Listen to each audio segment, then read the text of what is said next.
Memberkati kita semuanya Bapak Ibu. Semoga kiranya melalui ibadah kita kembali bisa dikuatkan, dibangun bersama-sama di dalam iman lewat kebenaran firman Tuhan. Saya mengajak kita kembali melanjutkan firman Tuhan di dalam Matius 25. Kita baca 31 sampai 34. Dan kita akan lanjutkan saudara kebenaran firman Tuhan ini.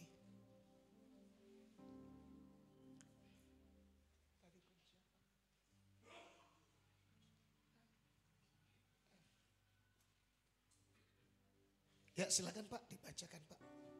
Matius 25 ayat 31 sampai dengan 34. Demikian firman Tuhan.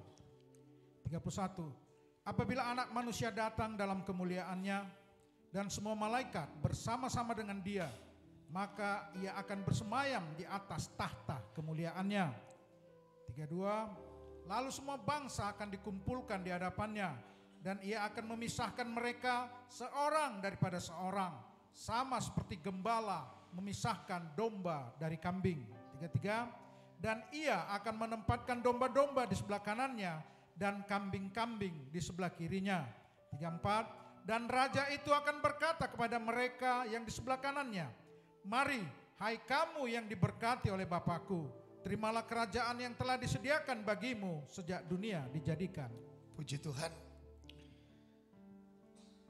Saudara, firman Tuhan ini kita sudah dengarkan bersama-sama di dalam ibadah kita 2 minggu yang lalu ya. Melalui ayat-ayat yang baru saja kita dengarkan, dibacakan kepada kita menemukan bahwa Yesus akan datang. Dan pasti akan datang. Kalau Yesus tidak datang, berarti Alkitab ini bohong. Yesus pasti akan datang. Kalau saudara percaya Alkitab ini adalah firman Tuhan,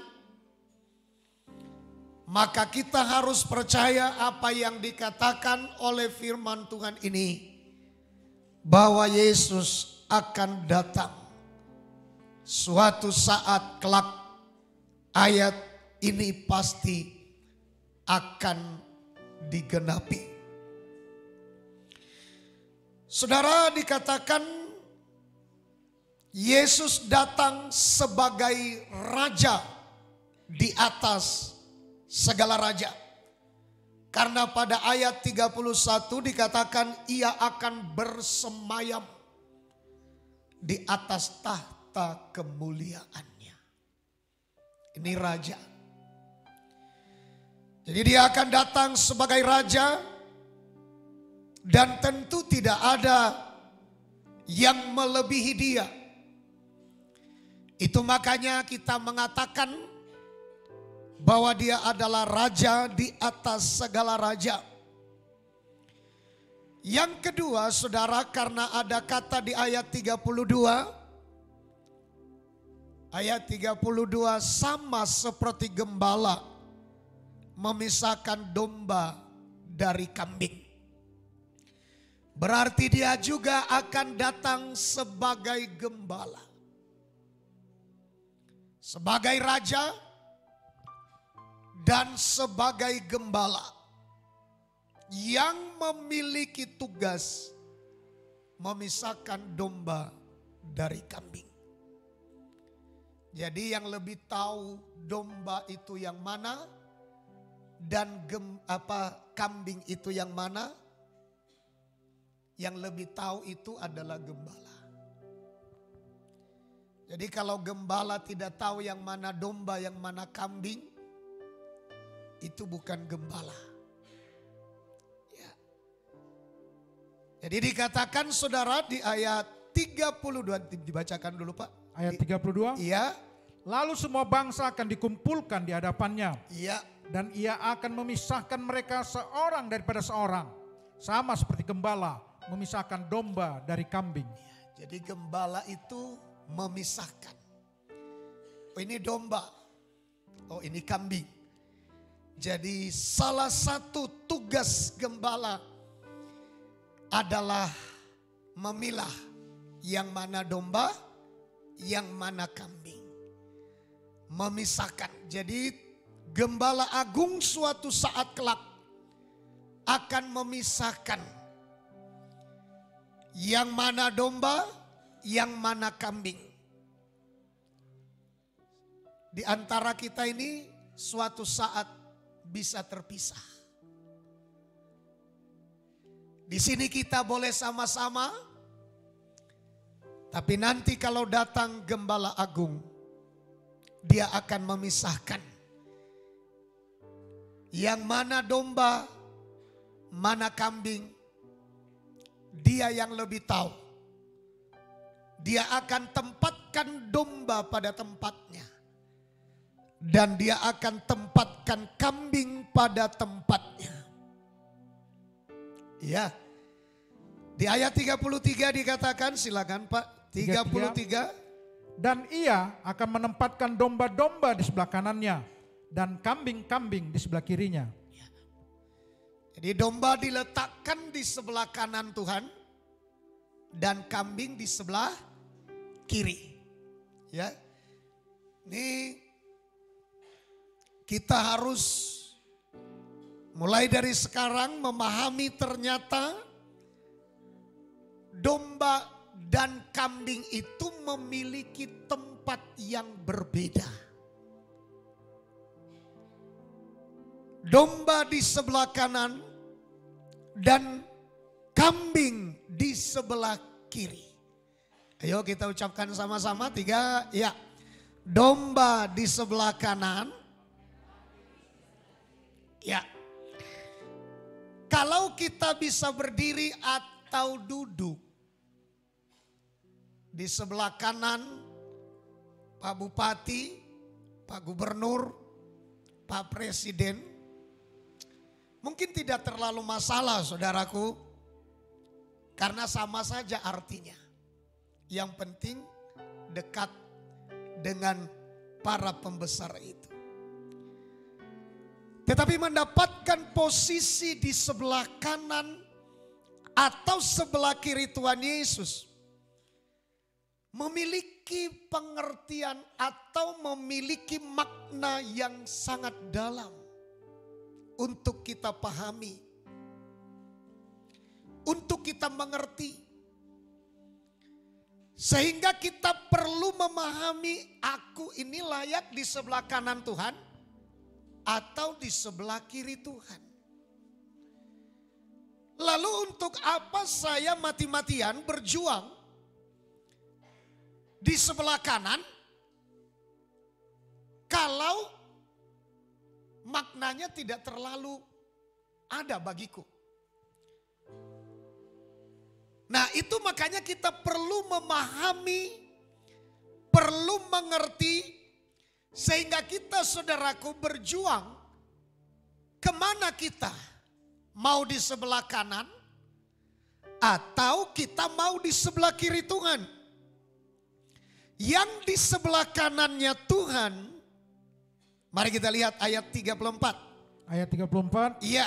Dan raja itu akan berkata kepada mereka yang di sebelah kanannya. Iya. Mari, hai kamu yang diberkati oleh Bapakku. Terus. Terimalah kerajaan yang telah disediakan bagimu sejak dunia dijadikan. Iya. Ternyata saudara, orang yang ada di sebelah kanan Tuhan Yesus, yang ditempatkan di sebelah kanan Tuhan Yesus, yang tadi digambarkan sebagai domba, adalah yang pertama orang yang diberkati Bapa yang di sorga. Dan yang kedua orang yang menerima kerajaan yang tidak tergoncangkan. Itulah kerajaan sorga.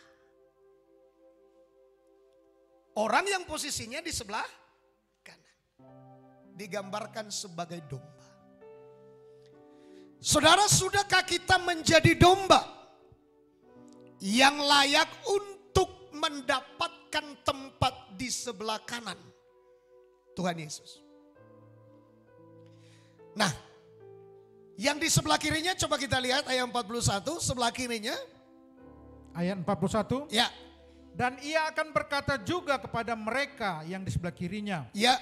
Enyahlah dari hadapanku, hai kamu orang-orang terkutuk. Enyahlah ke dalam api yang kekal yang telah sedia untuk iblis dan malaikat-malaikatnya. Tuhan. Orang yang ada di sebelah kirinya adalah orang terkutuk. Orang yang dienyahkan ke dalam api yang kekal. Ditempatkan bersama-sama dengan iblis selama-lamanya. Jadi ini adalah orang-orang yang tidak tahu apa artinya menjadi seorang Kristen. Tapi rajin gereja, terlibat pelayanan, bahkan terlibat dalam pelayanan rohani, dikenal di banyak surat kabar, tetapi sayang, dia ternyata bukan domba, tapi kambing. Kambing yang ditempatkan di sebelah kirinya Tuhan. Dan orang-orang yang ada di sebelah kirinya Tuhan ini adalah orang-orang terkutuk. Orang yang dienyahkan ke dalam api yang kekal. Orang yang ditempatkan bersama-sama dengan iblis, di mana iblis itu ditempatkan. Kesanalah orang-orang yang ada di sebelah kiri Tuhan akan dibuang, dienyahkan, dilemparkan. Saudara, lalu apa yang menyebabkan domba ini di sebelah kanan dan kambing di sebelah kiri? Tentu kita kan memiliki kerinduan, memilih tempat yang baik. Kita anggap baik. Tadi kanan, di sebelah kanan orang yang diberkati dan diberikan kerajaan yang kekal, itulah kerajaan sorga, hidup yang kekal.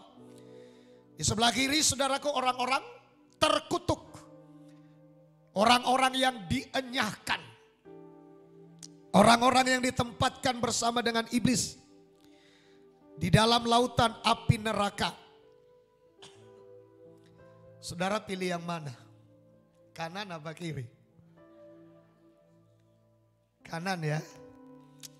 Mari kita lihat Pengkhotbah 10 ayat 2.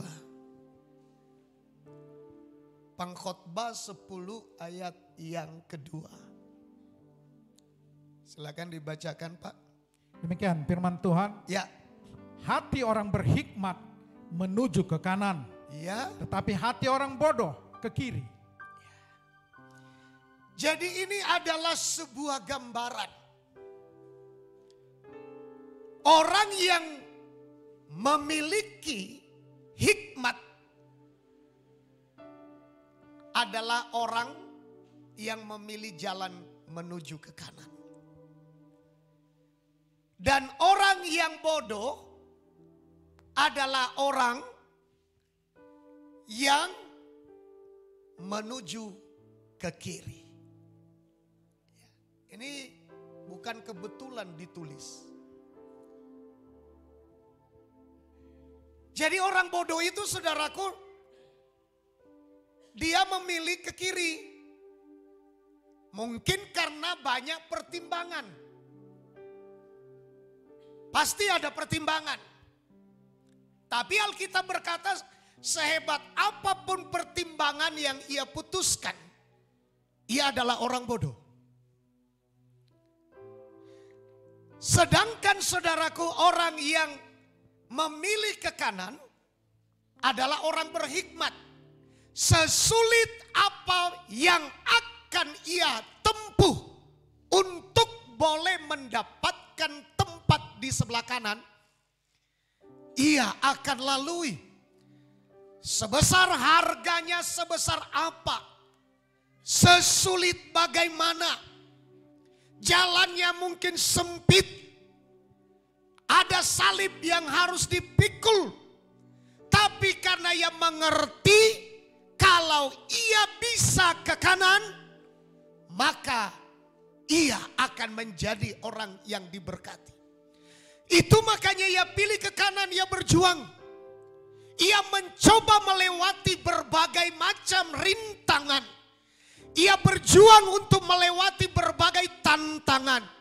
Ia berjuang untuk siap memikul salib siang dan malam. Selama ia hidup untuk memperjuangkan agar ia bisa mendapatkan tempat di sebelah kanan. Itulah orang berhikmat. Orang bodoh selalu berkata, sulit kali. Orang bodoh selalu berkata, berat kali Pak. Orang bodoh itu selalu cari yang enak. Orang bodoh itu selalu cari pokoknya nyaman untuk sementara. Orang bodoh itu selalu mencari yang enak pada daging, saudara.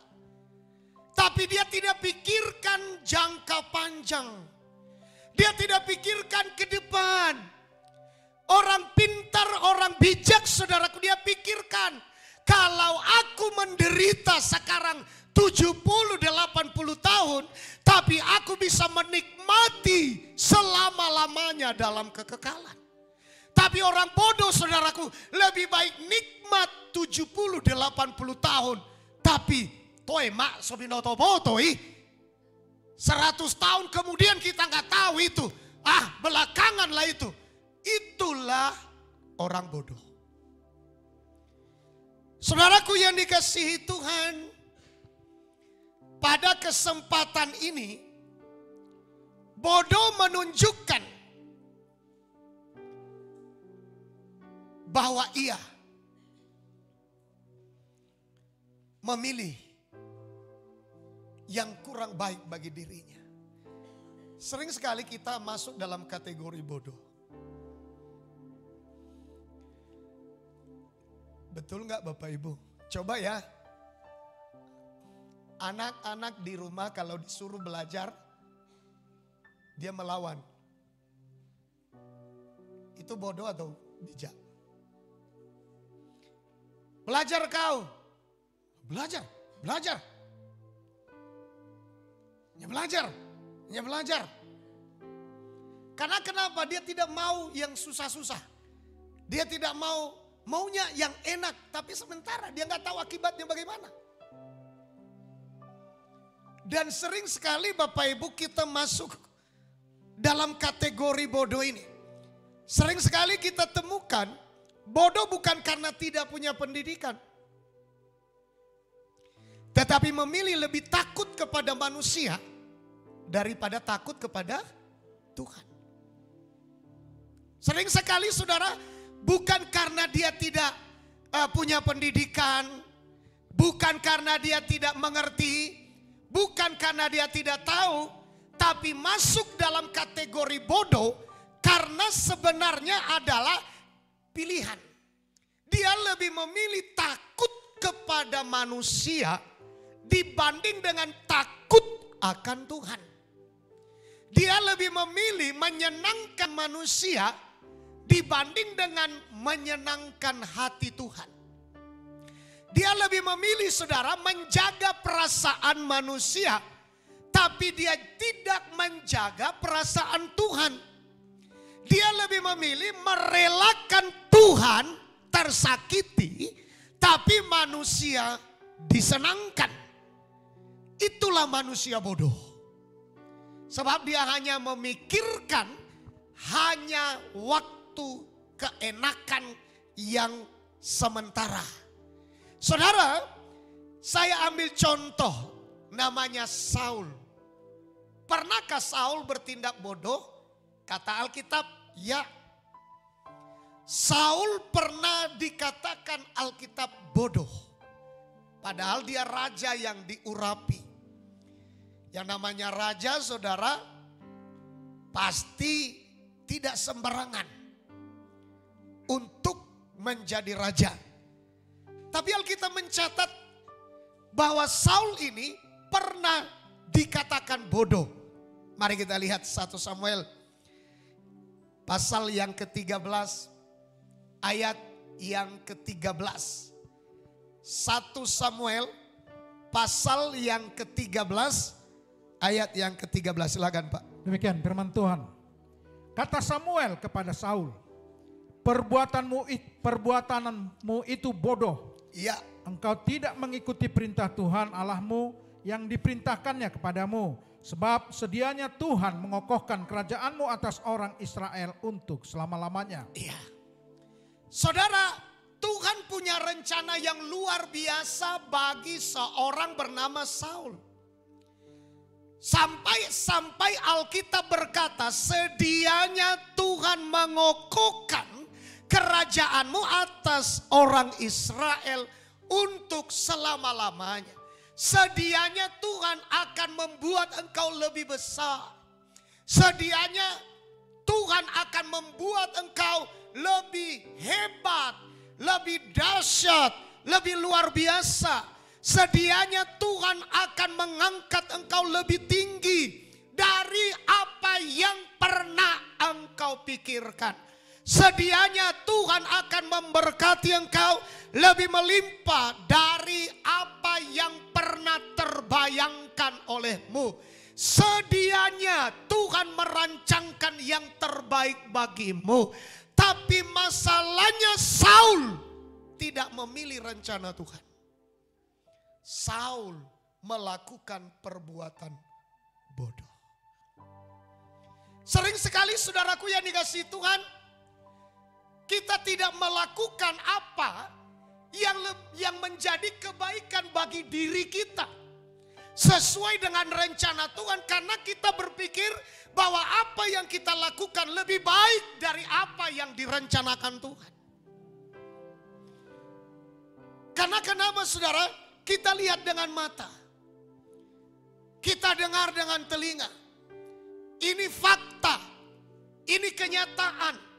Tapi kita tidak melihat apa yang dirancangkan Tuhan jauh ke depan lebih besar dari apa yang kelihatan. Saudara, apa yang menghancurkan Saul? Kebodohan. Apa yang merusak rencana Tuhan atas Saul? Kebodohan. Apa yang menyebabkan kambing ada di sebelah kiri menjadi manusia terkutuk yang dienyakan? Kebodohan. Dan sering sekali kebodohan itu bukan karena kita tidak tahu, tapi karena pilihan. Sekali lagi saudara, sering sekali kebodohan itu terjadi dalam hidup kita. Bukan karena kita tidak mengerti, bukan karena kita tidak tahu, tapi karena kita lebih memilih untuk berlaku bodoh. Karena kita menganggap kita lebih bijak daripada Tuhan. Saudara, tindakan bodoh apa sebenarnya yang dilakukan oleh Saul? Mengapa? Ada apa dengan dia? Tindakannya adalah dia bertindak tanpa diperintahkan Tuhan.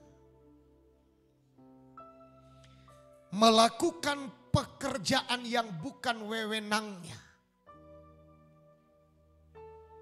Kita lihat saudaraku ayat 11. Ayat 11. Ya. Tetapi kata Samuel, apa yang telah kau perbuat? Jawab Saul, karena aku melihat rakyat itu berserak-serak meninggalkan aku, dan engkau tidak datang pada waktu yang telah ditentukan. Padahal orang Filistin telah berkumpul di Mikmas. Lanjut. 12, maka pikirku sebentar lagi orang Filistin akan menyerang aku di Gilgal. Padahal aku belum memohonkan belas kasihan Tuhan. Sebab itu aku memberanikan diri lalu mempersembahkan korban bakaran. Perhatikan Bapak Ibu, kisah ini.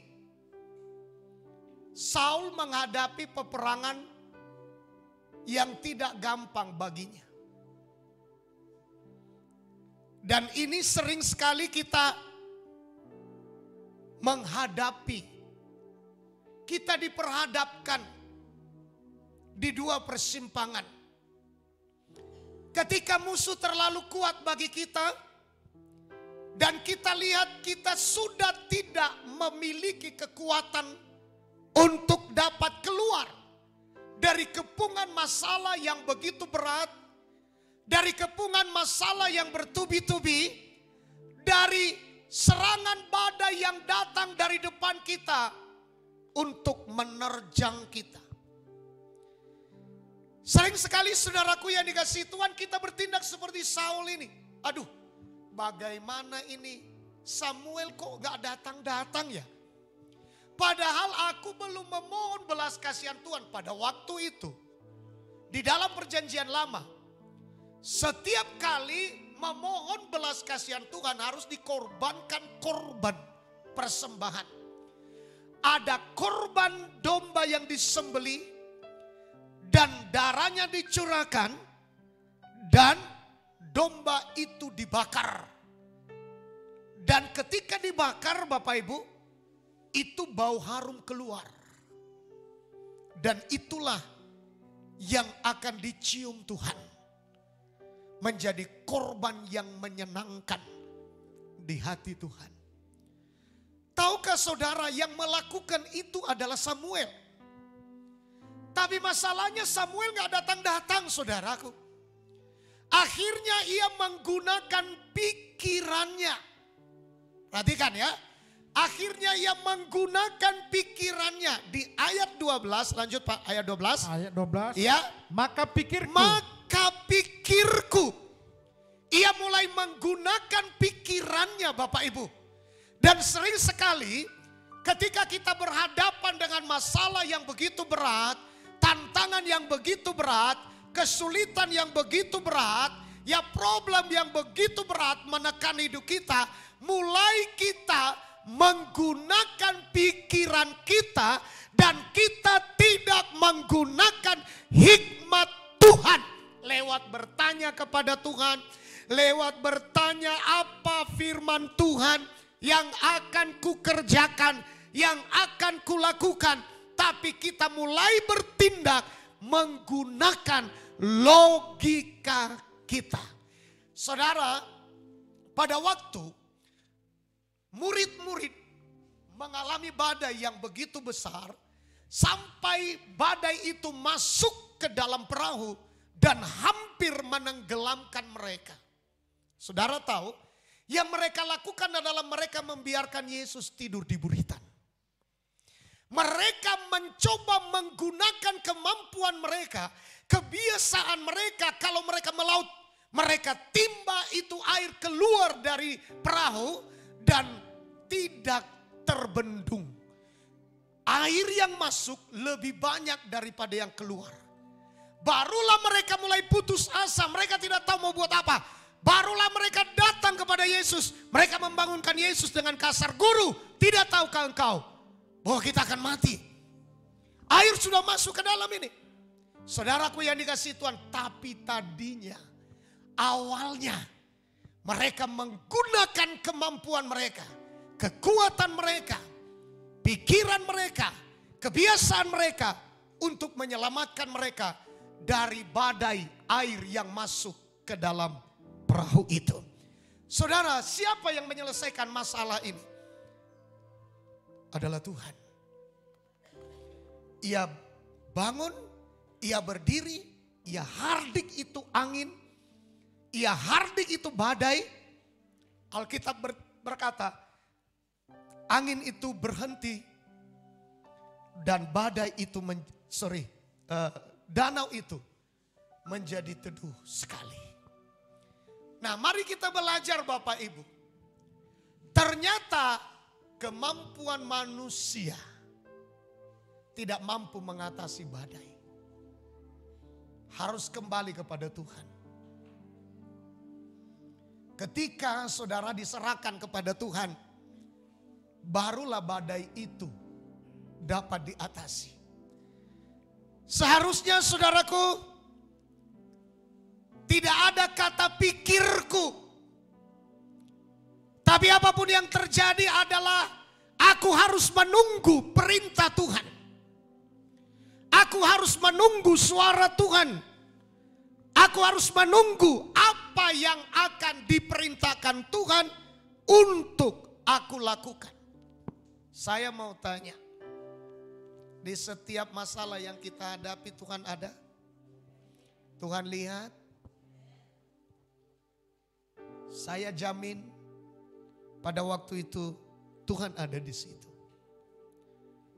Tuhan melihat apa yang sedang dialami Saul. Kita bisa buktikan. Coba kita lihat ayat 10. Ayat 11 dulu Pak. 12 dulu. Ayat 12. Ya. Maka pikirku, sebentar lagi orang Filistin akan menyerang aku di Gilgal. Terus? Padahal aku belum memohonkan belas kasihan Tuhan. Sebab itu aku memberanikan diri lalu mempersembahkan korban bakaran. Dia memberanikan diri dengan maka pikirku. Ayat 10. 10. Baru saja ia habis mempersembahkan korban bakaran, maka tampaklah Samuel datang. Saya mau tanya saudaraku, Samuel datang? Datang. Tuhan tahu masalah kita, Tuhan tahu. Tuhan lihat masalah kita, Tuhan lihat. Tuhan ada di situ, Tuhan ada. Cuma terkadang ia seperti terlambat karena ia ingin melihat reaksi kita. Ia ingin melihat reaksi kita. Apakah kita tetap percaya kepada Dia di tengah badai? Apakah kita tetap percaya kepada Dia di tengah-tengah masalah yang menurut kita tidak sanggup kita selesaikan? Apakah kita tetap menantikan Dia sebagai bentuk kita percaya kepada Dia? Atau kita mulai menggunakan pikiran kita? Karena saya yakin saudaraku, Tuhan sengaja mengizinkan itu terjadi. Dia ingin melihat tindakan Saul ini. Apakah tindakannya tetap percaya pada Tuhan? Tetap berserah kepada Tuhan? Tetap bergantung kepada Tuhan? Atau dia bertindak sendiri tanpa diperintah Tuhan? Dan ketika ia bertindak, Samuel nongol, Samuel muncul. Samuel bilang, apa yang kau perbuat ini? Tindakanmu itu bodoh. Mengapa bodoh? Karena dia telah menggunakan pikirannya sendiri. Di dalam menghadapi musuh, kebanyakan di antara kita, peperangan yang kita hadapi secara roh, kita lawan secara pikiran kita gak sanggup. Peperangan yang datang menimpa kita, menyerang kita secara roh, kita hadapi dengan pikiran daging, pikiran manusiawi kita. Nggak mampu saudara, karena yang bisa melawan kekuatan roh hanya Tuhan yang adalah roh. Tapi dia coba lawan dengan kekuatan pikirannya, makanya dia nggak sanggup. Makanya Tuhan bilang, sedianya Tuhan merencanakan yang terbaik bagimu. Tapi sayang, tindakan bodohmu itu. Mari Bapak Ibu, makanya kita harus percaya kepada Tuhan. Belajar menjadi orang yang percaya Tuhan itu ada. Tuhan itu maha melihat. Tuhan itu maha murah hati. Dan Tuhan itu mau dan mampu mengatasi setiap masalah yang kita hadapi. Haleluya. Haleluya. Kita harus belajar percaya Tuhan sanggup. Tuhan mampu membuka jalan bagi kita. Amin saudara.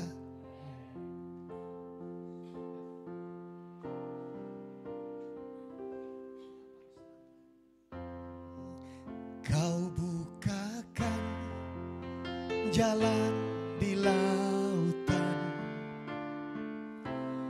mata air di padang gurun, tiada yang sukar di matamu. Amin. Ku serahkan hidupku padamu. Ayo angkat tangan sama-sama. Kau bukakan, yang percaya di lautan aja Tuhan sanggup buka jalan. Di padang gurun Tuhan sanggup munculkan air. Yang mustahil menjadi tidak mustahil bagi Tuhan. Amin. Ku serahkan hidupku padamu. Angkat tangan sama-sama saudara. Ku berserah, ku berserah. Tuhan pegang seluruh hidupku. Ku berserah, ku berserah. Ku tahu Tuhan baik bagiku. Pada waktu musuh itu terlalu kuat bagi Saul, ia gunakan pikirannya. Ia tidak gunakan ini. Ku berserah, ku berserah. Tuhan seluruh hidupku. Ku berserah, ku berserah. Ku tahu Tuhan baik bagiku. Yang ia gunakan apa? Pikirannya. Itu makanya tindakannya itu masuk dalam kategori bodoh. Dan sering sekali saudaraku yang dikasihi Tuhan, kita sama seperti Saul. Tidak peduli titelnya apa. Dia adalah seorang raja. Dia adalah seorang yang berpengaruh. Dia seorang yang hebat. Dia seorang yang dihormati. Dia seorang yang dihargai. Dia punya prajurit banyak. Alkitab mencatat tidak ada segagah Saul. Tubuhnya tertinggi di antara bangsa Israel. Lebar dadanya lebih besar dari semua bangsa Israel. Dan terpilih di antara seluruh bangsa Israel jadi raja yang diurapi Tuhan. Tapi dalam tindakan bodoh. Saudaraku yang dikasihi Tuhan, bukan masalah pendidikan. Tapi masalah kita mau gak percaya Tuhan itu ada. Mau gak percaya bahwa Tuhan pasti sanggup bertindak tepat pada waktunya. Bukan menurut waktu kita, tapi menurut waktu Tuhan. Kalau menurut waktu kita sudah habis. Ini musuh sudah terlalu besar. Ini tidak sanggup lagi kita hadapi. Tapi menurut waktu Tuhan belum, tunggu nak, sabar. Ku berserah, ku berserah. Tuhan pegang seluruh hidupku. Amin. Ku berserah, ku berserah. Ku tahu Tuhan baik bagiku. Selama kita bergantung pada pikiran kita, kita akan dikuasai kekhawatiran. Aduh, musuh ini, aduh. Selama kita bergantung pada pikiran kita dan bukan bergantung pada apa yang dijanjikan Tuhan, hidup akan dikuasai kekhawatiran. Hidup akan dikuasai ketakutan. Hidup akan dikuasai kecemasan. Itu makanya lahirlah tindakan-tindakan yang salah. Kenapa? Karena kita sudah dikuasai kekhawatiran. Sudah dikuasai oleh kecemasan. Sudah dikuasai oleh ketakutan. Ketakutan itu melahirkan tindakan yang salah. Dan tindakan yang salah itulah yang disebut bodoh. Mungkin saudaraku di mata manusia tidak bodoh, tapi di mata Tuhan bodoh. Ingat, Tuhan telah menyediakan yang terbaik buat saudara. Tuhan menyediakan yang terbaik lebih dari apa yang kita bayangkan. Tapi masalahnya saudara, semuanya membutuhkan iman. Makanya karena membutuhkan iman, butuh penyerahan total. Membutuhkan penyerahan total. Haleluya. Haleluya. Tangan kuat yang menopangku, Tuhanlah hatiku. Amin. Tiada satu pun yang terjadi di luar kasih-Mu. Sekarang ku naikkan tanganku, bersyukur padamu. Terima kasih ya Yesus Tuhan. Mari kita perhatikan Bapak Ibu kata-kata lagu ini supaya kita bisa mulai berjalan menurut yang Tuhan mau, bukan menurut yang kita pikirkan. Coba di tangan kuat yang menopangku, kuatlah hatiku. Lanjut.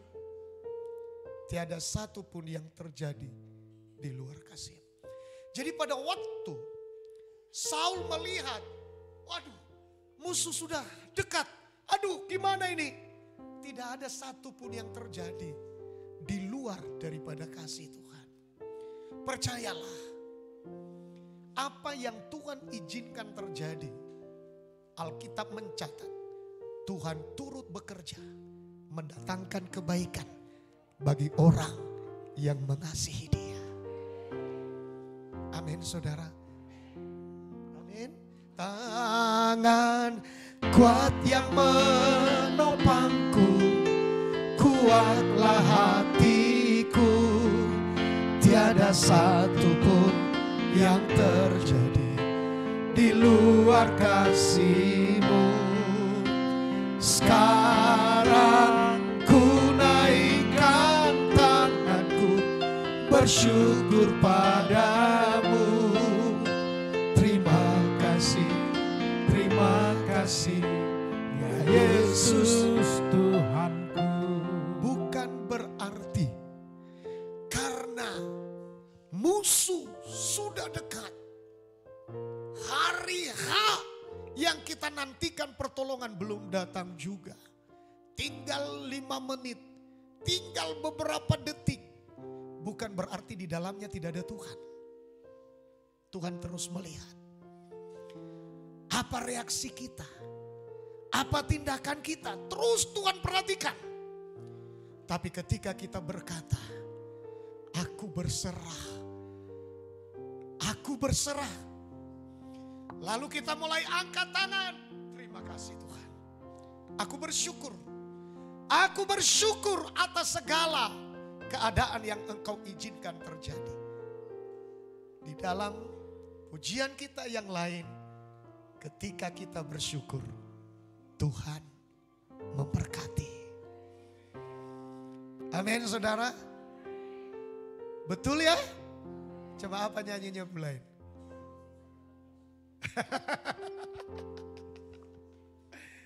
Perhatikan ngabakung di ladang. Tuhan di ladang. Ya, dibuka lagi. Kerja, apalagi kita orang percaya. Tuhan pelihara, Tuhan cukupkan, Tuhan cukupkan. Perhatikan burung-burung di udara. Tuhan beri makan tanpa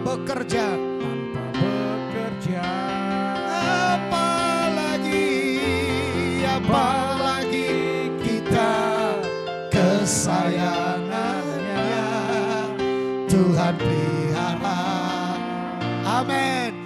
Tuhan sediakan saat kau perlu. Tuhan tahu saat kau minta. Tuhan, amin. Saat percaya, oh Tuhan bekerja.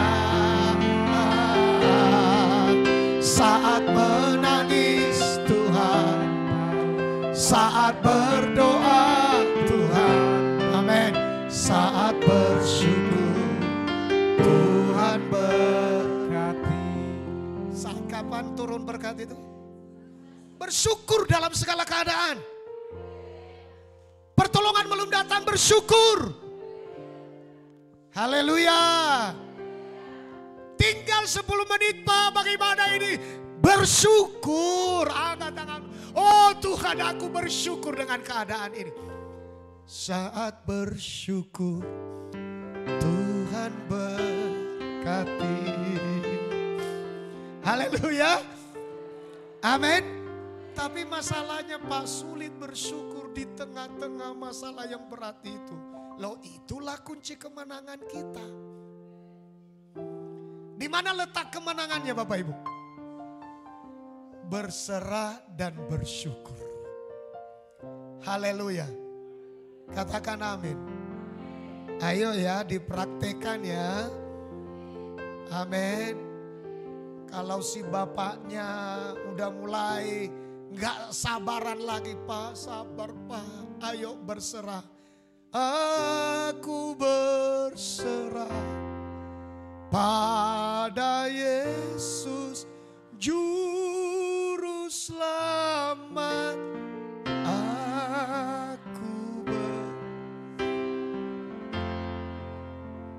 Kalau marah-marah amat berserah, oh, berserah. Soalnya pertolong. Udah, percaya saja. Sebab Bapak Ibu, firman Tuhan yang mengatakan Allah turut bekerja mendatangkan kebaikan bagi mereka yang mengasihi Dia. Amin. Kalau Tuhan belum menolong, katakan aku tetap mengasihi Tuhan. Saya teringat kesaksian Ibu Dosma ya. Dan kenapa saya sering mengangkat kesaksian ini?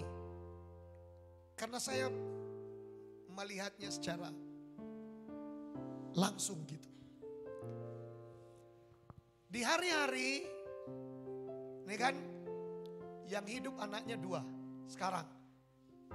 Tapi dia sudah mengandung 7 kali. 7 kali gugur dalam kandungan. Ada yang sudah luar biasanya sudah 6 bulan. Udah 6 bulan, 7 bulan. Bisa mati dalam kandungan. Bisa gugur dalam kandungan. Dan yang pada waktu itu ini yang terakhir ini. Kami dipertemukan dalam kasih Tuhan. Kami mendoakannya. Tapi dia ragu-ragu. Dia belum bisa ambil keputusan. Kami bilang ambil keputusan Bu. Ambil keputusan. Dia ragu-ragu. Kenapa? Karena serangan dari seberang juga datang. Dia milih mana, kiri atau kanan, kanan atau kiri. Kenapa saudara? Karena pada waktu itu dia adalah seorang dirijen di gereja. Jadi sementara ini orang-orang yang mendoakan dia langsung sudah diteror dia padahal masih didoakannya saudara. Itu kadang-kadang manusia ini. Ya kan? Apa salahnya rupanya kalau didoakan? Ya kan? Tapi udah diteror. Anon gabitusan non. Jadi Bapak Ibu, buat keputusan Bu. Ikut Tuhan kok. Bukan kita gak mau ngapa-ngapain. Akhirnya dia ambil keputusan. Dia telepon kami datang. Dia ambil keputusan. Dia bilang, Pak, sudah ku ambil keputusan. Alana ubereng dan sanggup biawon. Kedengan pikiranku sendiri makin stres aku. Ya, dia ambil keputusan saudara. Dia bilang, Tuhan, ini keputusannya. Tuhan, kalau bayi dalam kandunganku ini mati, aku putuskan ikut Engkau. Gak gampang gak saudara? Gak gampang, tapi keputusannya itu yang dihargai Tuhan. Lalu dia bilang, kalau hidup juga Tuhan aku akan ikut Engkau, apalagi. Sedangkan kalau seandainya pun mati, aku ikut Engkau. Saudara, bayangkan itu bayi belum waktunya lahir. Hanya beratnya, saya lihat deh, 1,5 kilo. Orang dokter bilang gimana ya, Mbak mujizat mainan, dikasih-kasihlah dia mujizat. Tapi keputusannya itu saudara, membuat bayi itu hidup. Bapak Ibu sudah lihat kan, cantik, pintar, waduh luar biasa. Waktu kecil bayi, masih bayi menyembah Tuhan. Dan sering pernah menyanyi kalau beberapa kali di altar kita ini. Saudaraku, keputusan kita itu loh yang dihargai Tuhan. Keputusanmu bahwa engkau berkata, Tuhan apapun yang terjadi aku pasrah. Dan dan nyanyian kita tadi, saat bersyukur mujizat terjadi. Amin. Jangan seperti Saul ini, dia melakukan tindakan yang bodoh sekali Bapak. Padahal dia seorang raja saudara. Ya, tapi dia melakukan tindakan yang bodoh. Jadi bukan karena masalah pendidikan Bapak Ibu. Bukan berarti tidak punya pendidikan si Saul. Dia raja, dia diurapi, dia penuh Roh Kudus. Tapi tindakannya, keputusannya untuk bertindak, itu yang menentukan. Apakah berkenan kepada Tuhan atau tidak berkenan kepada Tuhan. Dan ternyata tindakan Saul adalah tindakan yang bodoh. Itu yang menyebabkan ia ditinggalkan Tuhan. Ingat Bapak Ibu, saya mau sampaikan kembali kepada kita, sedianya Tuhan merancang yang terbaik bagi saudara. Sedianya Tuhan merencanakan yang besar bagi saudara. Sedianya Tuhan merencanakan yang lebih hebat dibanding dengan apa yang Bapak Ibu pikirkan. Tapi masalahnya tindakan kita yang tidak percaya kepada Tuhan telah membuat kita melakukan tindakan-tindakan kebodohan. Yang kedua, contoh yang kedua, Esau. Esau saudaraku yang dikasihi Tuhan adalah seorang yang memiliki kelebihan. Apa kelebihan Esau? Yang pertama dia anak sulung. Yang kedua dia ditandai dengan warna kemerah-merahan. Kalau saudara anak sulung sudah pasti bagi orang Israel anak sulung itu milik Tuhan. Oh gak bisa ditawar-tawar itu. Begitu lahir anak sulung itu milik Tuhan. Dan segala sesuatu yang bersifat dari Tuhan dicurahkan untuk anak sulung. Yang kedua saudara, Esau itu saudaraku, dia ditandai oleh tanda merah seluruh tubuhnya. Itu tanda darah, tanda penebusan.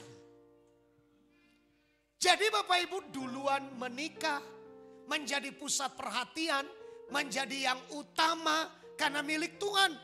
Dan dia ditandai oleh tanda penebusan. Itu semua ada pada Esau. Tapi sayang saudara, dia memiliki nafsu yang rendah. Ada berapa banyak kita lebih memilih, saudaraku yang dikasihi Tuhan, yang lebih kecil dibanding dengan Tuhan yang Tuhan sediakan besar. Itulah yang orang yang bernafsu rendah. Doti, bagak Doti, mantap Doti, mantap. Kesempatan mau. Nanti belum tentu dapat. Direbut, dirampas sampai seluruh tenaganya dihabiskan untuk meraih yang kecil. Padahal Tuhan sudah sediakan ya. Itulah kebodohan. Inilah Esau saudara. Tadi Saul, sekarang Esau. Esau bertindak bodoh. Saya mau katakan saudara, bahwa Tuhan itu adalah Bapa yang baik. Kalau di dalam dunia ini ada seorang Bapa yang paling jahat, kalau anaknya minta roti tidak dikasih batu. Kalau anaknya minta ikan tidak dikasih ular. Nah itu Bapak yang jahat. Apalagi Bapamu yang di sorga. Tahukah saudara, Tuhan merancang yang terbaik bagi saudara. Tuhan menyediakan yang terbaik buat saudara. Tapi sering sekali kita mengejar apa yang menjadi keinginan daging kita. Kita membiarkan rencana Tuhan. Kita mengejar apa yang menjadi keinginan kita. Saudara, coba kita lihat Ibrani 12 ayat 16. Ibrani 12 ayat 16. Silakan Pak. Demikian firman Tuhan. Janganlah ada orang yang menjadi cabul atau yang mempunyai nafsu yang rendah seperti Esau, yang menjual hak kesulungannya untuk sepiring makanan. Iya. Rendah sekali nafsunya. Makanya ada istilah saudara, ketika seorang membobol rumah, satu gedung yang besar, yang dia curi saudaraku dari rumah itu hanya senilai 1 juta rupiah. Padahal di dalam rumah itu ada harta yang begitu banyak. Saudaraku yang dikasihi Tuhan, begitu dia lari dan tertangkap dan ketahuan kalau ia hanya mencuri 1 juta rupiah, maka orang bilang, rendah nafsu nih. Otomai. Sering sekali saudara, kita seperti ini di hadapan Tuhan. Jujurlah. Sering sekali kita tidak tahu sebenarnya Tuhan merancangkan yang terbaik buat kita. Dengar baik-baik. Bagi anak-anak muda, jodoh yang terbaik Tuhan sediakan bagimu. Tapi karena nafsumu, engkau tidak bisa kuasai. Akhirnya engkau bisa dapatkan yang sesuai dengan keinginan dagingmu. Yang kedua, sebenarnya Tuhan sediakan berkat yang terbesar bagi kita. Tapi karena nafsu kita rendah, kita hanya mengejar-ngejar dengan mati-matian. Ya, berkat yang serba sedikit itu dengan sekuat tenaga kita rangkul, kita rampas dengan seluruh waktu dan tenaga kita. Padahal anak Tuhan ketawa-ketawa dari surga. Nak, aku sudah sediakan yang terbaik bagimu. Kenapa nafsumu rendah? Bapak Ibu jangan takut tentang hari esok. Tuhan sediakan yang terbaik bagi kita. Katakan amin. Memang untuk sementara waktu kita tersiksa karena tidak langsung kenyataan. Tapi percayalah bahwa Tuhan itu merancangkan yang terbaik buat setiap kita. Ya, kalau kita mengejar hal-hal yang kedagingan, ayat 17 akhirnya ayat 17. Ayat 17. Ya. Sebab kamu tahu bahwa kemudian ketika ia hendak menerima berkat itu, ia ditolak. Sebab ia tidak beroleh kesempatan untuk memperbaiki kesalahannya, sekalipun ia mencarinya dengan mencucurkan air mata. Sering sekali penyesalan datang terlambat. Kita mau kembali tapi sulit. Kita mau kembali tapi sulit. Kita mau bangkit tapi sulit. Tapi saudaraku, kalau jauh sebelumnya kita merenungkan, selalu berpasrah pada Tuhan. Tuhan, aku pasrahkan segala sesuatu bagimu. Maka saya yakin dan percaya, apa yang direncanakan Tuhan yang akan jadi dalam hidup kita. Mengapa hal ini terjadi dalam hidup Esau? Perhatikan baik-baik ayat 15 Pak. Ayat 15. Ayat 15. Jagalah supaya jangan ada seorang pun menjauhkan diri dari kasih karunia Ini Allah. penyebabnya Bapak Ibu. Selama dia menjadi anak di dalam rumah, ia mengabaikan apa yang dipercayakan kepadanya. Apa yang dipercayakan Tuhan. Esau selalu tidak menghiraukan apa yang menjadi keinginan Tuhan.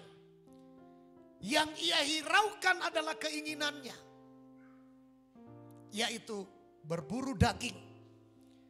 Dan ia tidak pernah tinggal di rumah. Sangat berbeda dengan Yakob. Yakob adalah seorang yang tenang dan suka diam di kemah. Kemah itu saudara adalah gambaran kemah suci. Artinya Yakob adalah orang yang tergembala. Sedangkan Esau adalah orang yang liar. Yang suka tinggal di padang. Liar. Tidak terkendali. Di mana dia melihat ada daging, dia buru. Di mana dia lihat ada daging, dia buru. Bahkan sudah sekian jauh ia lari mengejar buruannya. Sudah begitu sulit untuk kembali. Kalau kembali makan waktu dan itu butuh tenaga besar. Karena sudah terlalu jauh mengejar buruannya. Terkadang seperti itu. Saudara, ketika kita menyembah Tuhan, hadirat Tuhan banjir. Tapi ketika kita lama kelamaan saudara, kita menjauh dari hadirat Tuhan, kita mau kembali, sulit untuk diraih. Kita mencoba kembali, sulit untuk diraih. Maka saya mau pesankan kepada kita, mari pilih jadi seperti Yakob. Tergembala dengan baik, digembalakan oleh firman Tuhan. Bersekutu dengan Bapa di dalam rumah penggembalaan. Bapa yang di sorga. Katakan amin saudara. Yang terakhir Bapak Ibu, yang terakhir. Hikmat itu, sorry dulu Pak, kita kembali sedikit sebelum kita tutup. Pengkhotbah 10 ayat yang kedua. Demikian firman Tuhan. Ya. Hati orang berhikmat menuju ke kanan, tetapi hati orang bodoh ke kiri. Bagaimana supaya kita bisa memiliki hikmat Tuhan? Yang pertama, milikilah roh takut akan Tuhan. Amsal 9 ayat 10. Amsal 9 ayat 10. Silakan Pak. Demikian firman Tuhan. Permulaan hikmat adalah takut akan Tuhan, dan mengenal yang Maha Kudus adalah pengertian. Ya. Jadi Bapak Ibu, perhatikan. Permulaan hikmat adalah takut akan Tuhan. Orang berhikmat ke kanan. Yang di sebelah kanan adalah orang yang diberkati dan diberi kerajaan yang kekal. Sementara orang bodoh, orang terkutuk, orang yang dienyakan, dan orang yang dikumpulkan bersama dengan iblis di satu tempat. Itulah neraka. Ya, orang berhikmat dia ke kanan. Tapi orang bodoh dia ke kiri. Untuk mendapatkan hikmat, milikilah takut akan Tuhan. Penuhi hati takut akan Tuhan. Maka saya yakin dan percaya hikmat Tuhan akan bekerja di dalam setiap kehidupan kita. Tuhan Yesus memberkati kita. Kita bangkit berdiri.